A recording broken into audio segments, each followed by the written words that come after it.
其實新清水灣道、清水灣道同埋彩虹迴旋處都經常出現交通擠塞，高峰嘅時候都試過1個月出現幾次嘅交通意外。我哋今日就嚟到位於清水灣道嘅坪石邨附近，一齊去揾下啲街坊問下，佢哋覺得附近嘅交通情況係點樣呢？你覺得彩虹迴旋處、新清水灣道同埋清水灣道呢啲路段嘅交通情況如何啊？如果上落班時間呢，舊清水灣道出落嚟嗰個出口嗰度呢，就會幾塞車咯。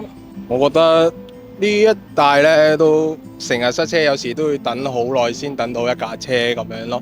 喺嗰度，如果佢平時有撞車或者封路嘅話，就比較容易塞車，因為佢可以俾車行嘅路唔係好多。你覺得邊啲具體位置比較容易發生啲意外？前面嗰個轉彎位，我因為係有盲點，所以轉彎嗰陣時容易。清水灣道嗰個位置就成日都發生啲意外嘅，之前睇到啲新聞啦，都1個禮拜都發生幾次嘅交通意外，所以嗰邊我覺得都係比較嚴重嘅。我覺得舊清水灣道落嚟呢，嗰個車速即係嗰個斜度都幾緊要。對於長期規劃嚟講，你希望政府部門點樣優化呢啲路段啊？嗰個交通燈應該用內地嗰種系統啊，有倒數啊。而家突然間呢，由綠燈一下就轉咗呢個紅燈，變咗啲車好多時停唔切啊！加班落去之後呢，嗰個紅綠燈嗰個位嘅意外呢，應該就少好多啊！可能封路嘅時候就去睇下有冇其他 alternative 嘅路可以俾佢行。個車路嗰度呢，如果開多一條路呢，可以通到過去黃大仙嗰邊呢，咁就可以好大程度疏導咗呢交通。啲車唔使事必要經呢個迴旋處啊嘛。其實新清水灣道、舊清水灣道定係彩虹迴旋處嘅塞車問題，其實都係為人詬病，多年嚟都解決唔到㗎。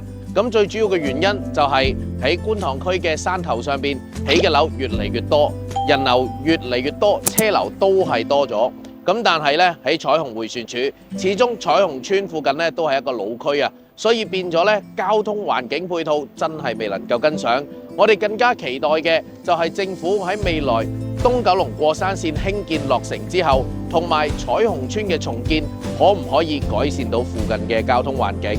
咁啊，更加期待政府喺未來可以為彩雲邨嘅居民帶嚟一個唔塞車嘅交通環境啦。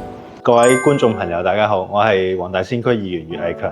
其實而家睇到咧好多交通意外啦，有陣時好多就係即係啲車轉出嚟轉入咁樣，有機會有揩到嘅情況啦。咁亦都咧發生過一啲比較嚴重啲嘅交通意外，同埋咧路面咧嗰一帶咧都係比較擠塞，同埋咧多車。咁而家咧亦都反映咗乜嘢問題咧？就係反映咗咧嗰一帶嘅道路嘅一啲設計啦、一啲嘅管理啦，同埋嗰個負荷上面咧，其實仍然都係存在住一啲問題。咁所以咧，我哋都特別關心同埋提出呢一啲文件。咁其實相關嘅政府有冇初步嘅回應呢？運輸署咧係積極去跟進呢一件事，亦都咧係好高度關注嘅。運輸署咧亦都講咗啦，嚟緊都會制定一啲唔同嘅短中長期嘅方案啦。包括我哋其實都提咗咧，就係希望咧藉住彩虹邨重建啦、牛池灣村寮屋區嘅一啲重建呢一啲項目咧，可能會有一啲比較大刀闊斧嘅一啲重建嘅規劃去做。呢一啲咧可能就係一啲比較長期性嘅工作。